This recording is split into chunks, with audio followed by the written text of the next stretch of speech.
Be advised, you are coming in weak and unreadable. Say again, Comm Tower. This is Pacho. Do you read me over? Pacho, this is Comm Tower. I read you Lima Charlie. Comm Tower, Comm Tower. Request permission to launch and commence the field op. Over. Stand by. Pacho, permission granted. I say again, permission granted. Roger that. Launching podcast in 3, 2.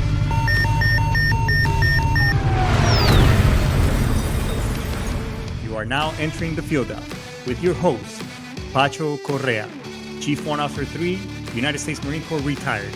Get some. Hurrah!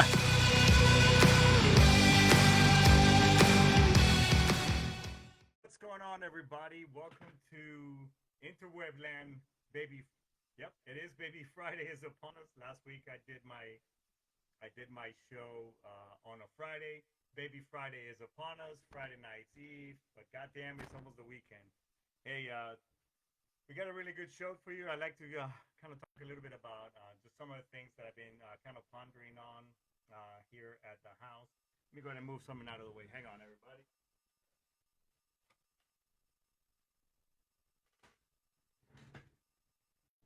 Didn't want you to see the little hole puncher in the background anyway, so yeah, we got an amazing show coming to you live right here from good old Hollywood, Florida, in the house. Hey, this show is brought to you by the great, Primerica. So when was the last time that you took out any, that you looked at any of your products, how to protect your family and all that good stuff? Well, if it's been a while, with much of the time, we just get a stack of paper from that insurance company and we really don't know what to do with it because we'll never review it.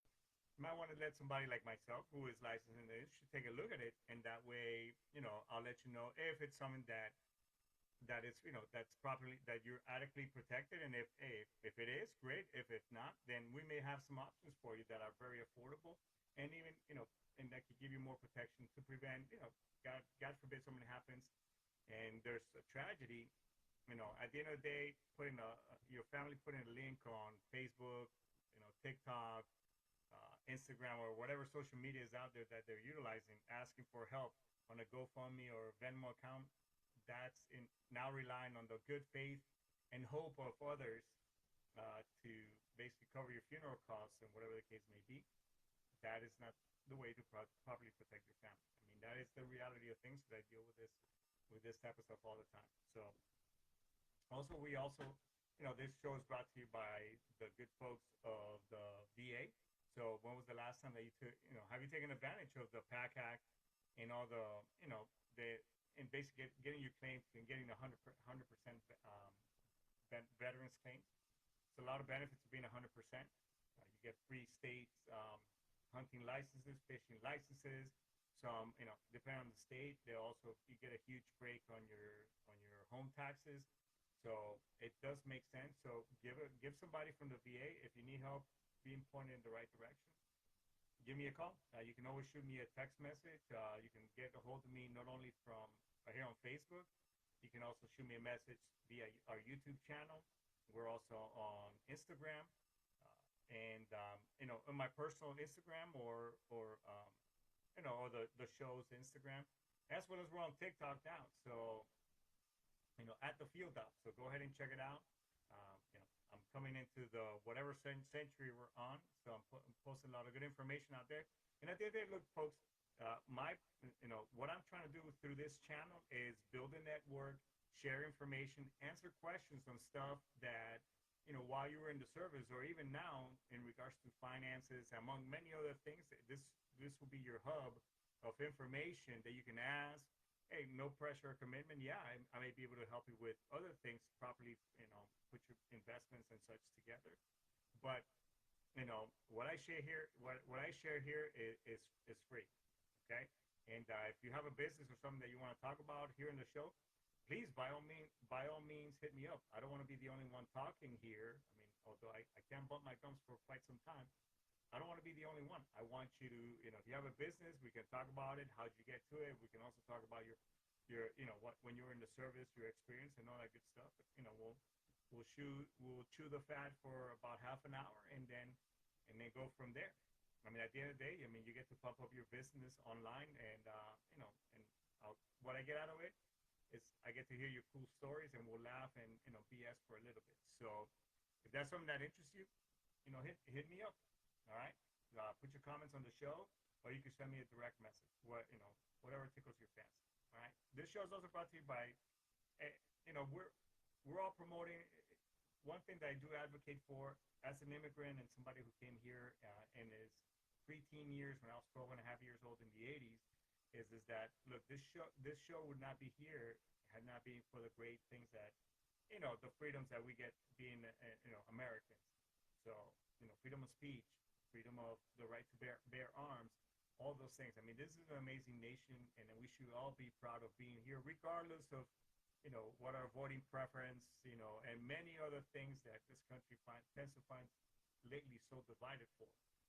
So be lucky then. Because I feel lucky and blessed to be here and to be able to, talk to you and share my thoughts and feelings with you. So if you like what you hear, or if not, then it's still like and follow. I mean, shit, we respect that too.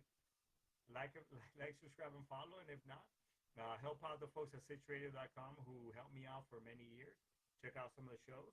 Aaron Siebert, Combat Vet Vision. That is a really good show, which I listen to as well, and I support. Brian has some amazing other shows, which he has, long shows, short shows, you name it. That dude has got all kinds of cool stuff through Sitchradio.com. So by all means, check them out, and then go from there. But like, subscribe, and follow, and tell everybody about me. Okay.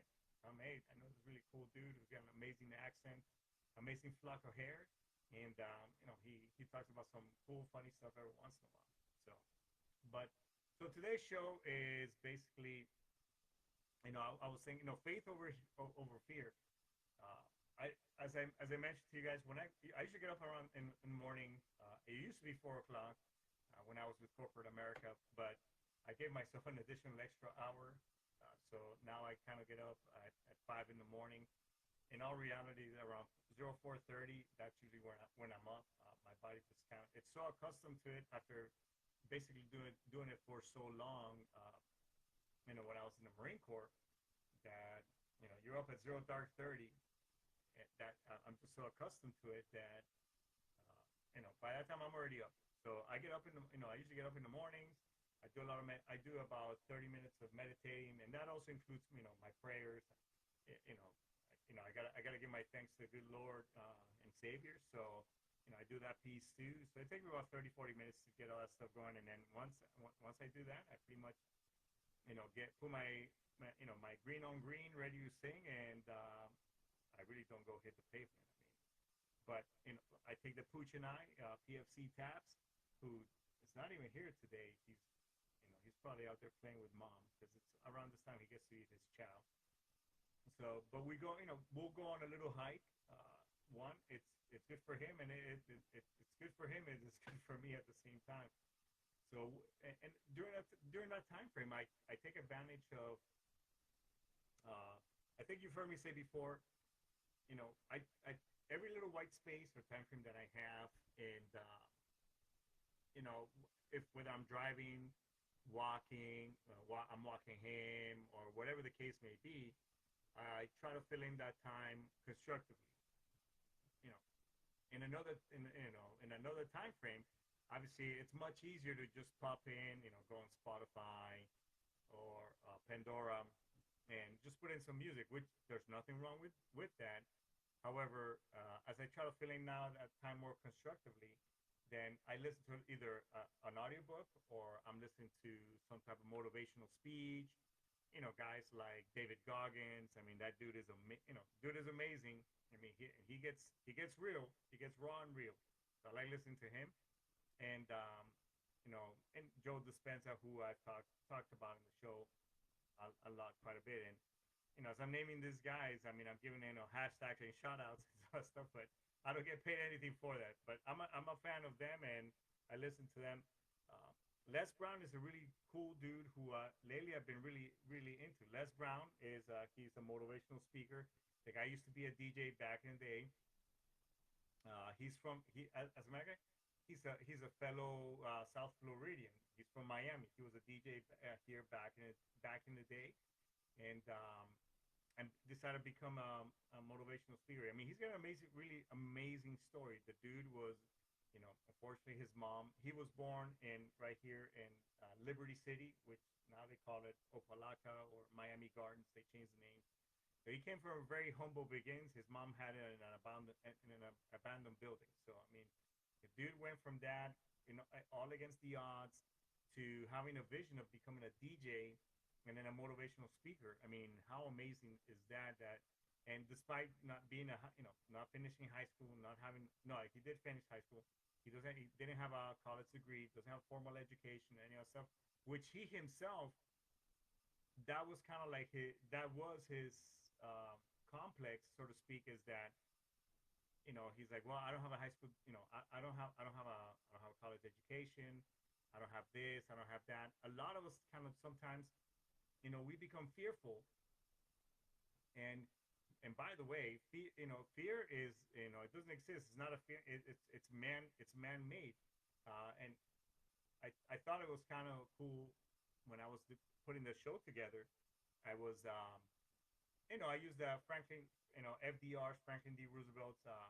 There's nothing to fear but fear itself. I mean that that he used that in his 1933 inaugural speech, and what an amazing set of words is that.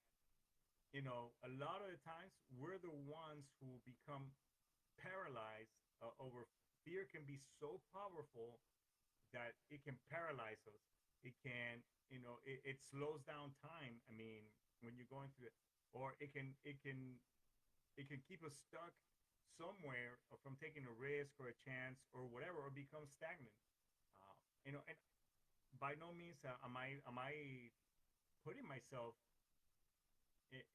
separating myself, because I'm here to tell you is that I too, over fear, uh, you know, comfort, whatever the case may be, I too have fallen into those traps every once in a while. And when I heard Les Brown talk about fear, taking risk, and all these things, I was like, shit, this is something important to talk about, because I did that. I did that you know, for quite some time without even realizing that,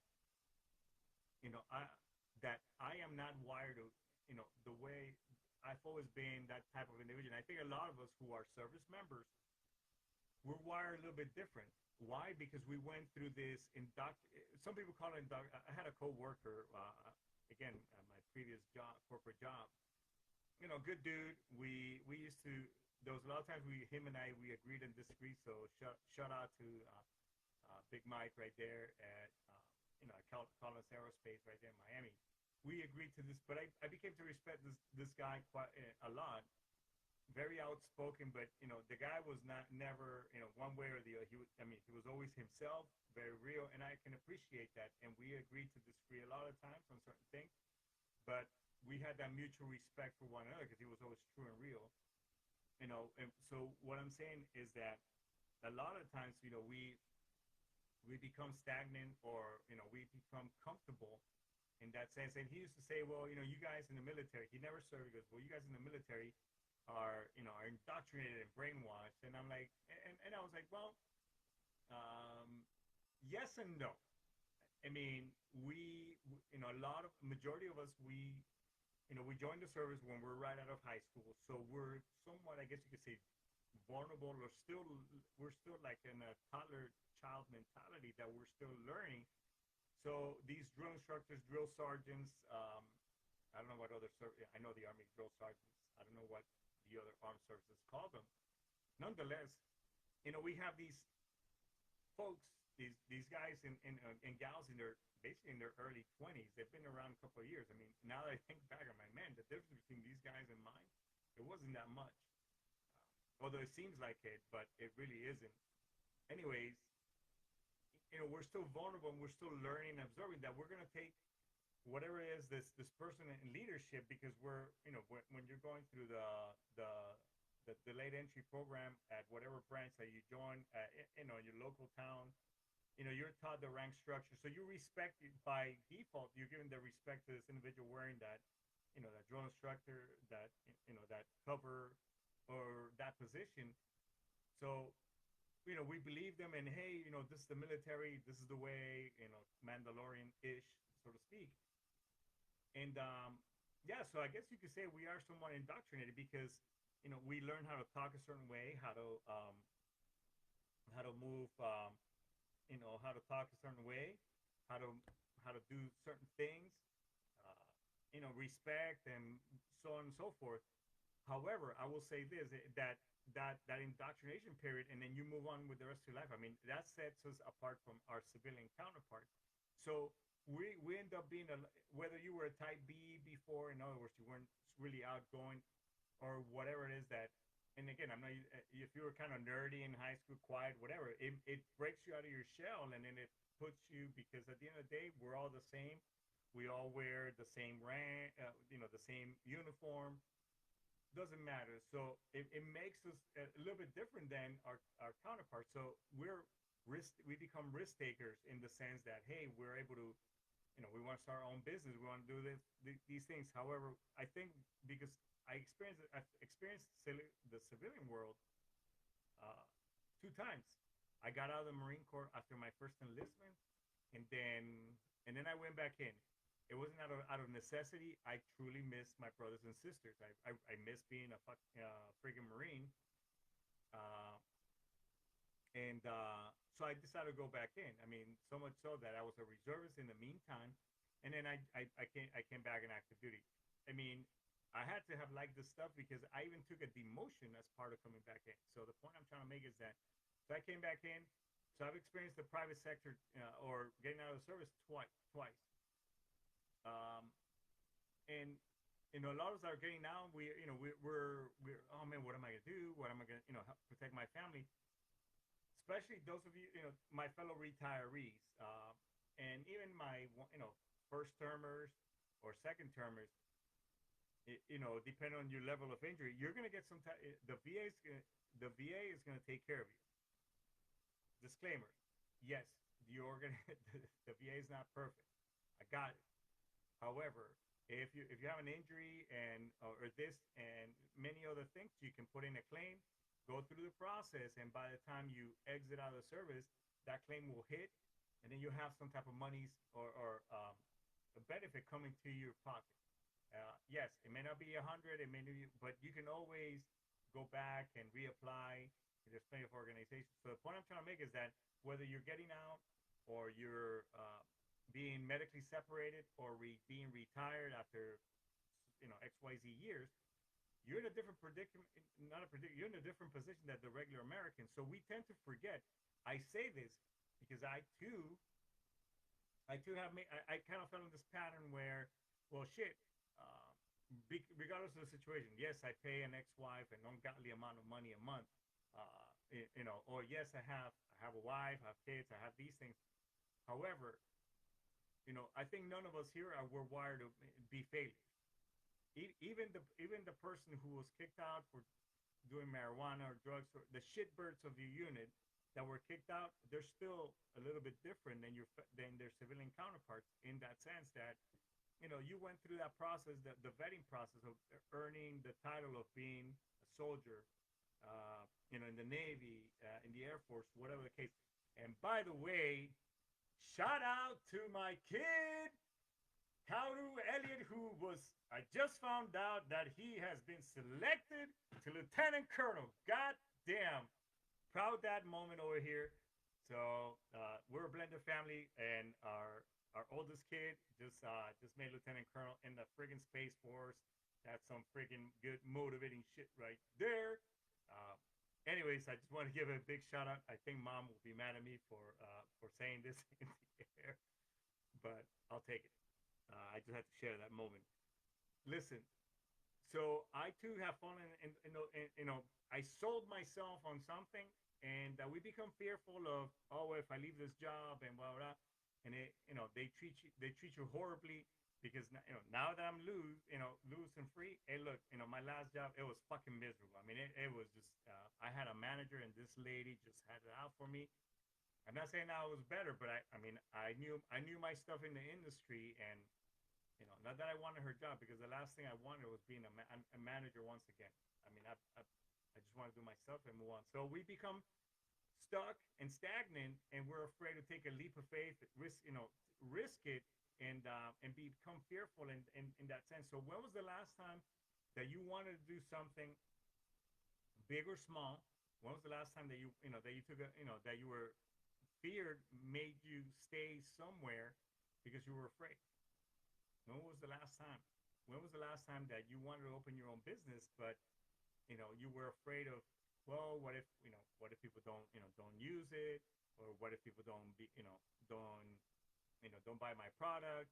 What if we do all these what if, woulda, shoulda, coulda, that at the end of the day, oh well, I just take my shitty job and just suck it all up. And at the end of the day, we forget that, hey, dude, you gotta, again, I'm just talking to my fellow service members who are either retired or have taken advantage and get some type of stipend from the VA. Look, at the end of the day, you're gonna be okay.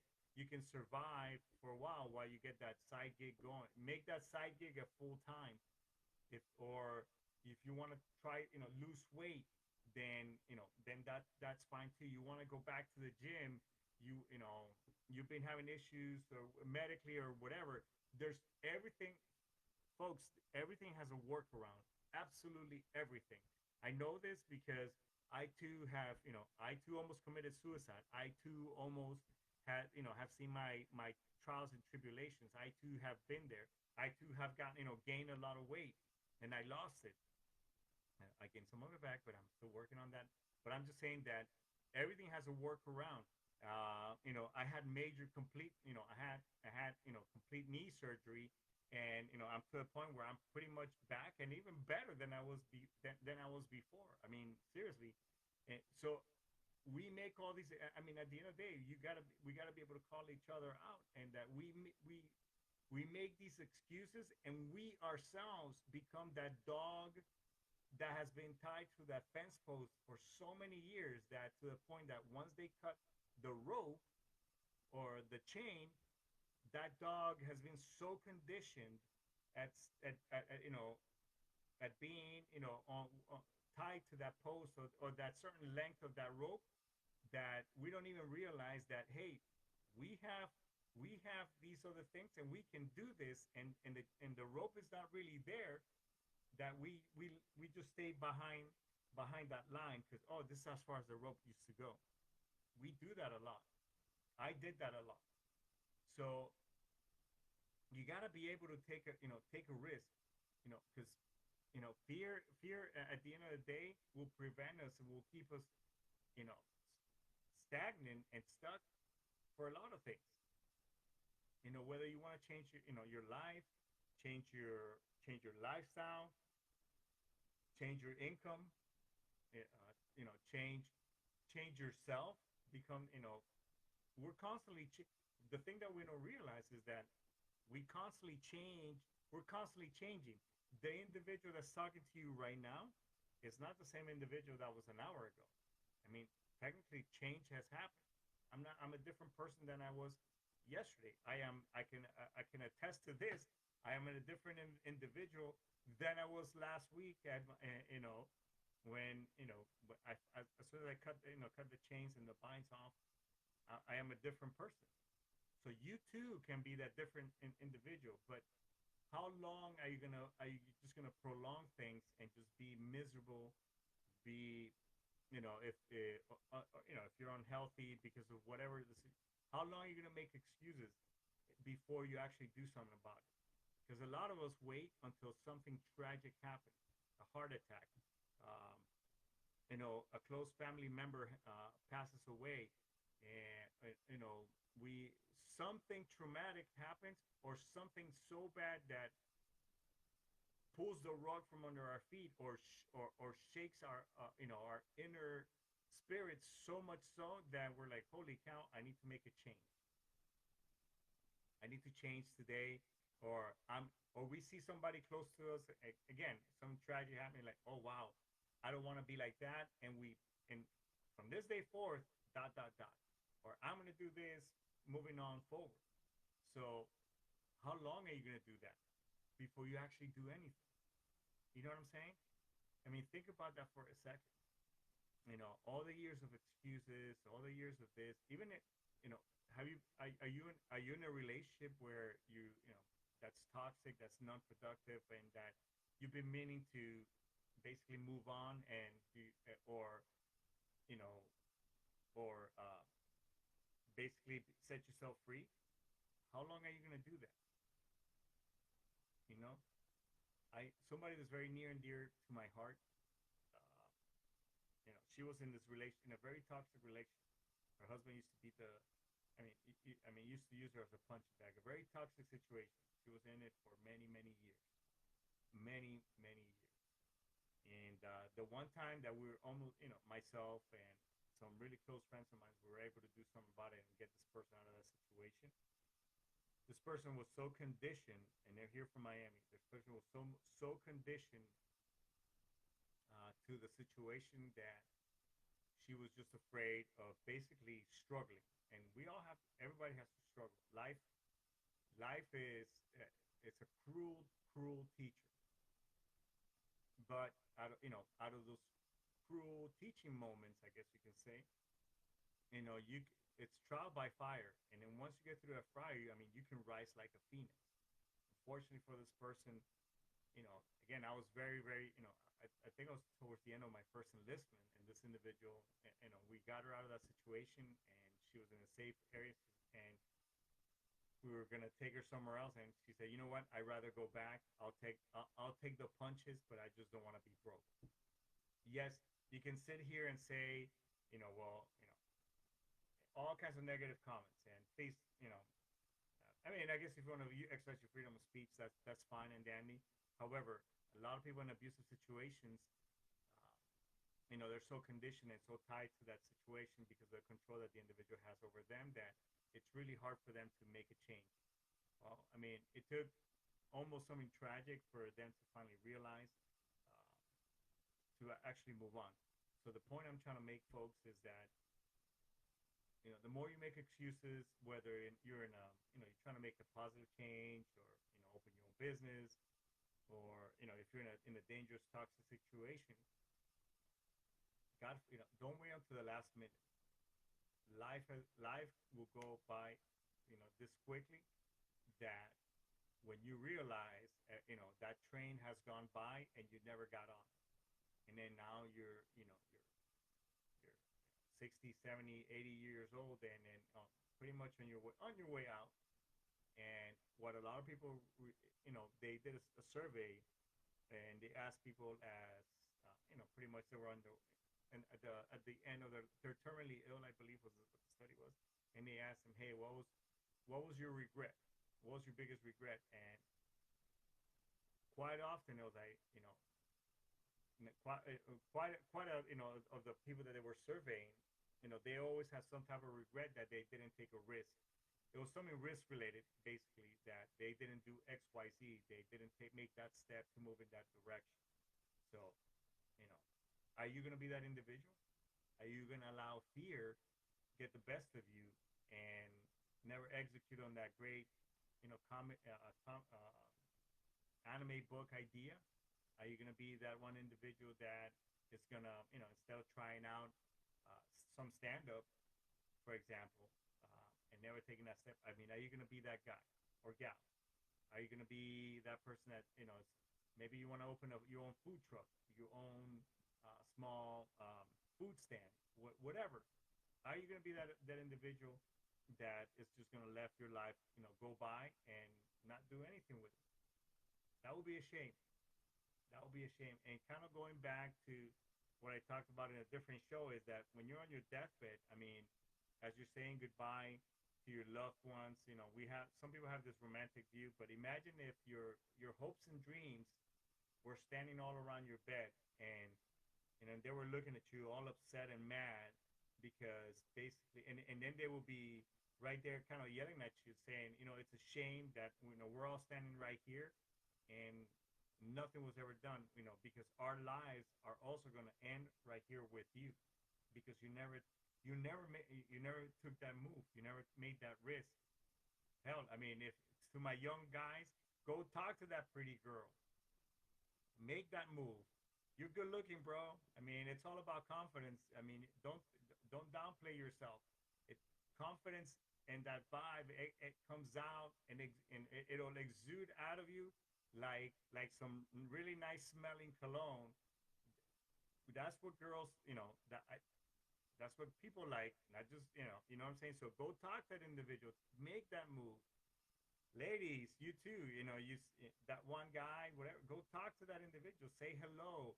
Don't be, hey, how about we go grab some coffee? If they say no, then don't worry about it. Being told no, especially when we're younger, it's kind of devastating. But you know what?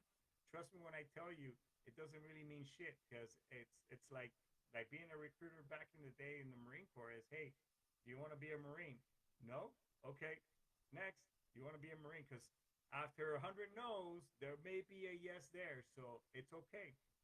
But don't be fearful. Don't bind yourself to that crappy job. Don't bind yourself to that toxic relationship, that marriage. Uh, don't bind yourself. Don't put those imaginary binds, on your life, because at the end of the day, when we're all sitting on our deathbed, you don't want to have any regrets, or you don't want to have that many. Shit, you know. So be, take that leap of faith. Don't. Again, there's nothing to fear but fear itself. And if fear is man-made, imagine be like that one little kid that when you were a small kid, who used to put that, the bathroom, your parents' bathroom towel around your neck. Be that little kid with that towel as a cape. Be that little badass.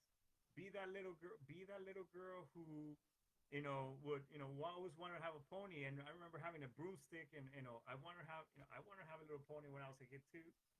Shit, and that broomstick was that pony. I mean, or growing up, I'm dating myself, was the Lone Ranger. And I mean, we used to cut out a piece of rag and be that little kid with that rag around its eyes, and then was the Lone Ranger or Batman nowadays, or whatever that. But be that little kid. If when we were kids, we were fearless, we were relentless. I mean, we were great negotiators. If you don't believe me, if you have kids, how many times that little kid has broken you down? You're like, fine, I'll get you the damn ice cream.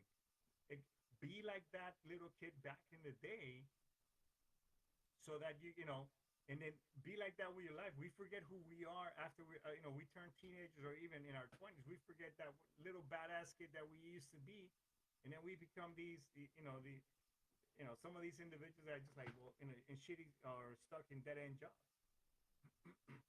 So your homework for this weekend, everybody, is to basically remember who that little kid was, and then say hello to that little kid. Say hello to that little kid again. Okay, that's that's my Tony Montana voice.